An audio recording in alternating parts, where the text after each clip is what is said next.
What up, YouTube? T-Moves here. Since it is the 10th anniversary of the 3D anime film from 2010, Megamind, here is my review for Megamind. Now, I actually saw this film way back in 2010, and I always adored Megamind. Of course, it was directed by Tom McGrath, who's directed, Madagascar. It is from DreamWorks Animation, the company behind the Shrek films. DreamWorks Animation may not be no Pixar or anything, but I always adore the DreamWorks films. And so this is pretty much a movie about the villain's point of view, which of course we've seen more of movies about villains' point of views, whether you talk about, Maleficent, of course Wreck-It Ralph is pretty popular with that. Of course there was Despicable Me, which of course got released the same year. And so, here, the film also had a really cool voice cast. You had the likes of Will Ferrell voicing the entire character, Brad Pitt voicing the superhero named Metro Man. You had Tina Fey, Jonah Hill, Ben Stiller was in this.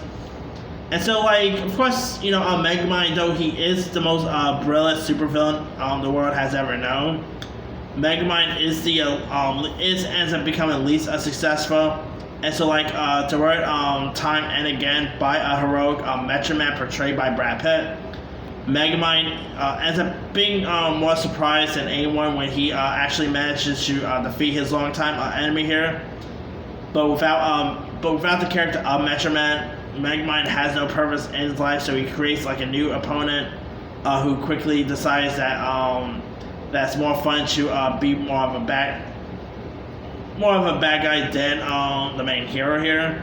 So it's always pretty cool to see a superhero film about one of the villains. I mean, of course we have seen superhero films about villains, Joker, most recent. Of course, Venom, we got Morbius coming, so they pretty much have done that recent years. Anyway, Megamind, I love Megamind. I actually saw the movie about twice when it got released. Really adored it. I'm so surprised we never got to see a sequel. I mean, it would have been cool to have seen a sequel maybe 10 years later or whatnot. Megamind, I remember watching the movie in 3D. Really had fun watching it when it got released in 3D. It was fun, entertaining. I mean, it had a bit of an Incredibles vibe to it. It felt like DreamWorks' Incredibles in a way. But it's still really cool. I mean, you got Minion here voiced by David Cross, who did a pretty good job here. The animation was cool. The storyline was decent. It was cute, fun. It had some adult humor too, so there's that as well. Yeah, Megamind, how on earth did DreamWorks never do a sequel is beyond me. I mean, we got a Croods 3, we got a Croods sequel coming out this month. The first Croods got released back in 2013. I'm sorry, how the heck are we... I like the first Croods, by the way. I'm not saying this as a diss on Croods. But how on earth are we getting another Croods, but DreamWorks still can't give us a Megamind sequel? We got a sequel to Trolls. DreamWorks got a sequel to The Croods coming. They've, of course, got 3 Shrek films. They've got 2 Madagascar movies. Seriously, no Megamind sequel? Come on, guys. Megamind is awesome. It's one of the most original anime films there was. It's super fun, entertaining. God, they really need to do a sequel. I mean, the film made money too, actually. Let me pull up the film's box office. Let me see. Megamind's box. I should have done this before.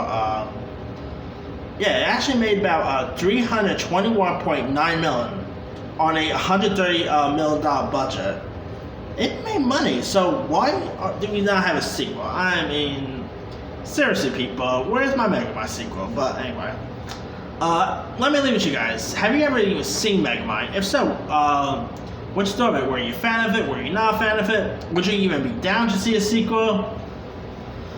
What's some of your favorite moments from it? Drop a comment below. Don't forget to like, subscribe, hit that bell for more notifications. This is T-Moves, signing out.